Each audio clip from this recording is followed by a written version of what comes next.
मात्र जयकार करने से नहीं, जयकार कर दिया, उनकी पुण्यतिथि मना ली, उनके ऊपर व्याख्यान कर दिया, व्याख्यान सुन लिया, इतने मात्र से पर्याप्त नहीं। वो क्या कह रहे हैं, कौन सा मार्ग हमारे लिए बता रहे हैं, उस मार्ग पर कदम बढ़ाना ही सही मायने में आचार्य शांति सागर महाराज जी के प्रति आपकी भक्ति है।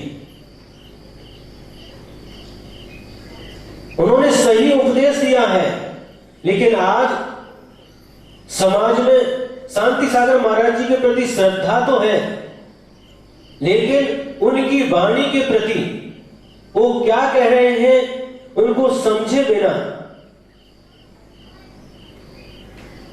हम कुछ भी कर रहे हैं। तो सर्वप्रथम हमको उनकी वाणी के अनुसार चलना होगा, उनकी वाणी को अपने जीवन में साकार करना होगा, तभी आप सही मायने में आचार्य शांति सागर महाराज जी के भक्त कहला सकते हैं, नहीं तो ऊपर ऊपर से है। आज समाज में बहुत अंधकार छाया हुआ है, और जितना आज अंधकार है उससे भी कई गुना अधिक अंधकार जिस समय शांति सागर महाराज जी इस धरती पर विहार करते थे उस समय था। उन्होंने अपने उपदेश के माध्यम से कितने जीवों को संयम के मार्ग पर लगाया, कितने जीवों को सम्यक के मार्ग पर लगाया। पढ़ो, समझो और उसी मार्ग पर कदम बढ़ाओ, अन्यथा जैसे हैं वैसे ही रहेंगे, सुनेंगे और सुन करके चले जाएंगे तो कोई भी लाभ मिलने वाला नहीं है। हमें अपने जीवन में कुछ करना है। क्या करना है?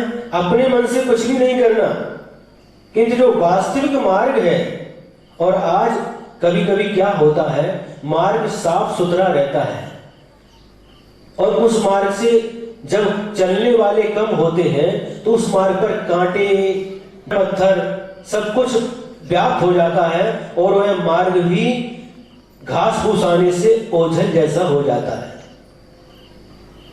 लेकिन यदि उस मार्ग से चलने वाले निरंतर बने रहें तो वह पगडंडी, बरसात में भी सब तरफ घास हरियाली छाई रहती है, लेकिन पगडंडी एकदम स्पष्ट रहती है। तो कुछ ऐसा ही हुआ है, सही मार्ग पर चलने वाले बहुत कम मिलते हैं, तो वो अलग लगता है, अरे ये पूरी भीड़ तो इधर जा रही है, सब इस मार्ग से चल रहे हैं, लेकिन इस मार्ग से चलने वाले तो बहुत कम है। बहुत कम होने से वह मार्ग क्या होता, वह मार्ग झूठा नहीं हो जाता, वह मार्ग तो सच्चा मार्ग ही है। रत्नकर्ण श्राव्याचार में आचार्य संबंधपद महाराज जी ने दूसरी गाथा लिखी है, देशयामी समीचीनम धर्मम कर्म निवरणम संसार दुखता सत्वान यो धरत उत्तमे सुखी। मैं उस धर्म को कहता हूं जो धर्म संसारी प्राणी के लिए संसार के दुखों से निकाल करके मोक्ष रूपी उत्तम सुख को प्राप्त कराता है, उसमें धरता है। ऐसे समीचीन धर्म को मैं कहता हूं, प्राचीनम नहीं कहा। क्या कहा? देशयामी प्राचीनम, प्राचीन है, परंपरा से चला आ रहा है, इसलिए ऐसे धर्म को मैं कहता हूं, ऐसा नहीं कहा। किस धर्म को कहता हूं? जो समीचीन है, अनादि अनिधन है, उसी धर्म को मैं कहता हूं। चाहते तो आचार्य समंतवत महाराज जी बहुत बड़े विद्वान थे, उद्भट विद्वान थे, तो कहते प्राचीनम, समीचीनम के लिए प्राचीनम भी लिख सकते थे।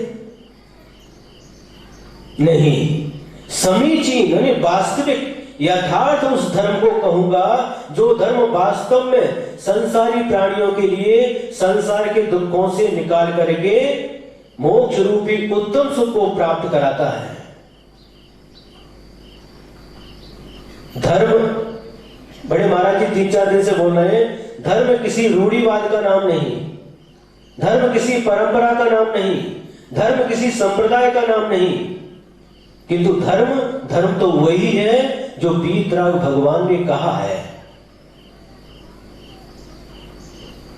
वही धर्म लोक में मंगल है। वीतराग प्रभु के द्वारा कहा हुआ जो धर्म है, केवली पन्नतो धम्मो मंगलम, केवली भगवान के द्वारा कहा हुआ धर्म ही हम सभी के लिए मंगलकारी है। केवली पन्नतो धम्मो लोकोत्तम के द्वारा कहा हुआ धर्म ही हम लोगों के लिए लोक में उत्तम है। केवली पन्नतम धम्मम शरणम पवजामि, और हम लोग संसार के दुखों से त्रस्त हो गए हैं। हम संसार के दुखों से बचना चाहते हैं, हम संसार के दुखों से छुटकारा पाना चाहते हैं, तो कहा केवली पन्नतम धम्मम शरणम पवजामि। यदि आप सांसारिक दुखों से छुटकारा पाना चाहते हैं, इन दुखों से बचना चाहते हैं और वास्तविक यथार्थ सुख को प्राप्त करना चाहते हैं, तो आपको भी उस केवली भगवान के द्वारा कहे हुए धर्म की शरण में जाना होगा। आज नहीं तो कल रास्ता वही है, उसी रास्ते पर चलना होगा। यदि आप वास्तविक सुख को प्राप्त करना चाहते हैं, दुखों से बचना चाहते हैं, तो उसी मार्ग पर चलना होगा और उसी रास्ते को अपनाना होगा। मरीचि आदिनाथ भगवान के समय वह मार्ग से अलग हो गया। जो वास्तविक मार्ग था, समीचीन मार्ग था, उसको छोड़ दिया। साक्षात आदिनाथ भगवान का नाती आदिनाथ भगवान भी कुछ नहीं कर सके। भरत चक्रवर्ती अंतर दीक्षा लेते ही अंतर मुहूर्त में केवल ज्ञान प्राप्त करने की क्षमता रखते, वह भी कुछ नहीं कर सकते। बाहुबली कामदेव भी कुछ नहीं कर सके और मार्ग भटक गया। 363 मत की क्या कर दी? स्थापना कर दी। भटक गया, भटकते भटकते कितना काल व्यतीत हो गया। बहुत लंबे काल तक संसार समुद्र में भटकता रहा और अंत में केवली पन्नतम धम्मम शरणम पवजामि। कब? जब पूरे 23 तीर्थंकर हो गए। अंत में फिर बाद में उस समय उसको समझ में आया, उसी मार्ग को स्वीकार करना पड़ा जो मार्ग समीचीन है। क्यों मरीचि, क्या हुआ? उस समय तो तुमने 363 मतों की स्थापना की थी। उस समय मेरा अज्ञान था, मेरी आंखों के ऊपर अज्ञान रूपी अंधकार छाया हुआ था। इस कारण से मैं इस समीचीन मार्ग पर नहीं चल सका। और आज जब मेरा वह अज्ञान रूपी अंधकार दूर हुआ, तो फिर कौन से मार्ग को स्वीकार किया? उसी मार्ग को, जिस मार्ग को आदिनाथ भगवान ने स्वीकार किया था। तो जो भटके हैं वह आज नहीं कल नहीं तो आज नहीं तो कल, मार्ग एक ही है। और सभी लोग उस सच्चे मार्ग पर आए। इसी मंगल भावनाओं के साथ अपनी वाणी को यहीं पर विराम देते हैं। बोलो महावीर भगवान की। आचार्य गुरुवर श्री विद्यासागर जी महाराज।